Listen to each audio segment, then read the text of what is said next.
સુરતના ઉધના પોલીસ મંડળે નકલી ચલણી નોટ કાનમાં વોન્ટેડ આરોપી સલમાન અહમદ છોટેલાલ રાયનને ઓનપાટિયા વિસ્તારમાંથી ઝડપ્યો છે. ગત 17 જૂન 2024ના રોજ ઉધના પોલીસે બીઆરસી વિજયાનગર શાક માર્કેટની લેબર કોન્ટ્રાક્ટર પિન્ટુ શિવનંદન પાલને ₹100ની 42 નકલી નોટો સાથે ઝડપી પાડ્યો હતો. પિન્ટુએ નકલી નોટો બનાવવા પાછળ સલમાનનું નામ ખુલ્યું હતું.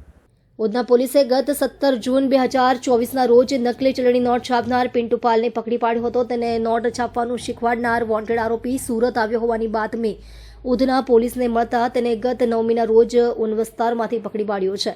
17 જૂન 2024ના રોજ ઉધના પોલીસે બાતમીના આધારે બીઆરસી વિજયાનગર શાક માર્કેટમાંથી ₹100ના દરની 42 બોગસ ચલણી નોટો સાથે લેબર કોન્ટ્રાક્ટર પિન્ટુ શિવનંદન પાલને ઝડપી લીધો હતો. પિન્ટુ પોતાના ઘરમાં જ નકલી નોટો છાપતો હતો. તેણે કબૂલાત કરી હતી કે અગાઉ વડોદ ગામ ગણેશનગરમાં રહેતો હતો ત્યારે પડોશમાં રહેતા સલમાન અહેમદે નકલી નોટ છાપતા શીખવાડ્યું હતું. ગત 9મી તારીખે ઉધના પોલીસને બાતમી મળી હતી કે આ કેસમાં વોન્ટેડ સલમાન અહમદ છોટેલાલ રાયન યુપીથી સુરત આવ્યો છે અને ઊનપાટિયા તિરુપતિનગર નુરાની મસ્જિદની બાજુમાં રહે છે.